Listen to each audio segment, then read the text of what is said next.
Students, अपन ने last time एक video बनाए थे हाइड्रोजनेशन रिएक्शन यानी addition of hydrogen.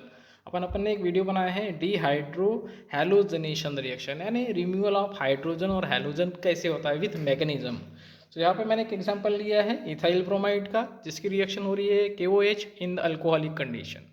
Alcoholic condition में देखेंगे ऑक्सीजन के ऊपर में 2 लोन पेयर ऑफ इलेक्ट्रॉन होते हैं और ब्रोमीन के ऊपर में 3 lone pair of electron. Mechanism देखते वक्त लोन पेयर ऑफ इलेक्ट्रॉन को बहुत वैल्यू होती है। अल्कोहल के प्रेजेंस में KOH डिजॉल्व होता है और इसमें शेयर्ड पेयर ऑफ इलेक्ट्रॉन जो होते हैं ये ऑक्सीजन की तरफ जाते हैं, यानी KOH ब्रेक होता है।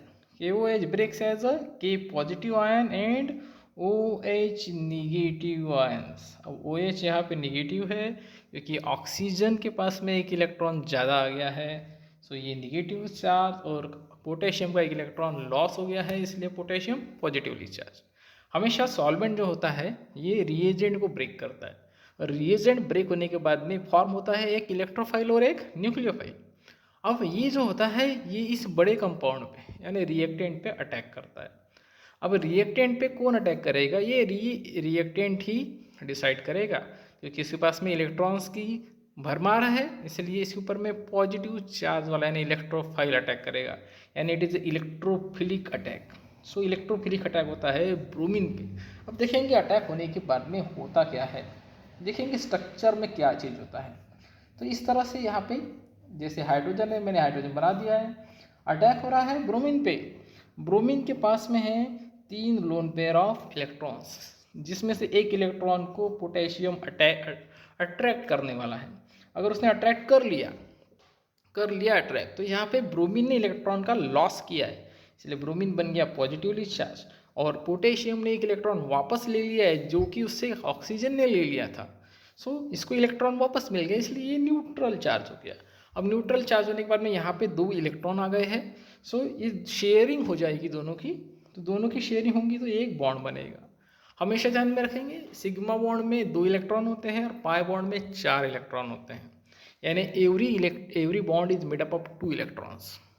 सिग्मा बॉन्ड में सिंगल रहता है इसलिए 2 इलेक्ट्रॉन, पाई बॉन्ड में डबल बॉन्ड होता है इसलिए वो वहाँ पे 4 इलेक्ट्रॉन, वैसे 3 बॉन्ड्स रहेंगे तो 6 इलेक्ट्रॉन्स। तो यहाँ देखेंगे पोटेशियम ने अटैक किया ब्रोमीन पे तो ब्रोमीन हो गया पॉजिटिवली चार्ज। अब जैसे ही ब्रोमीन पॉजिटिवली चार्ज होता है ये बाजू में रहने वाले वीक एटम, जैसे वीक एटम यानी कौन सा, कार्बन, जो कि ब्रोमीन से बड़ा होता है, तो वो कार्बन से इलेक्ट्रॉन को खींच लेता है। जैसे ही वो कार्बन से इलेक्ट्रॉन को खींच लेता है तो आप समझ गए यहाँ पे कार्बन पे इलेक्ट्रॉन की कमी हो गई है, यहाँ का इलेक्ट्रॉन इसका लॉस हो गया, सो ये बन गया पॉजिटिवली चार्ज्ड।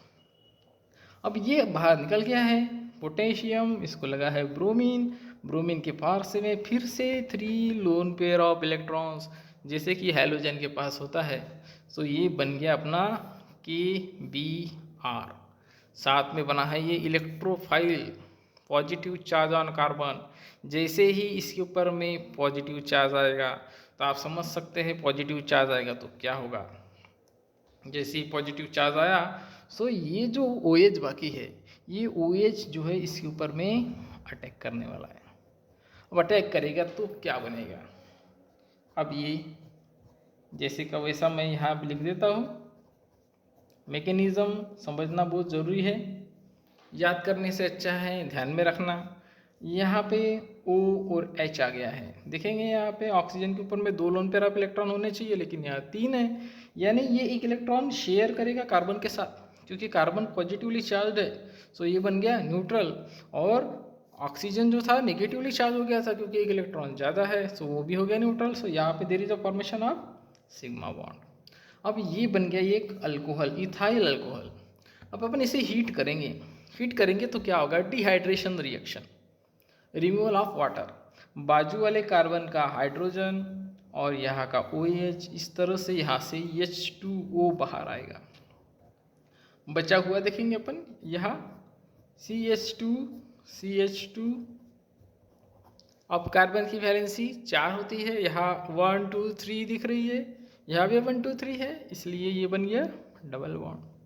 सो अपन पूरी रिएक्शन को देखेंगे तो इस रिएक्शन में हुआ क्या है, this is the reactant, this is the product. So product में क्या है और रिएक्टेंट में क्या है, तो रिएक्टेंट से एक हाइड्रोजन बाहर आ गया और एक ब्रोमीन आ गया है।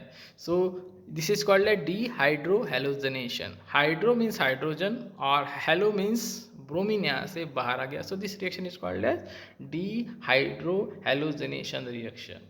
अगर आपको एक बार में नहीं समझा तो आप बार बार देखिए। इस चैनल को आप सब्सक्राइब कीजिए। इस चैनल में आपको रिएक्शन का मैकेनिज्म विथ डिटेल समझाया जाएगा। सो इस चैनल को सब्सक्राइब कीजिए, लाइक कीजिए, शेयर कीजिए।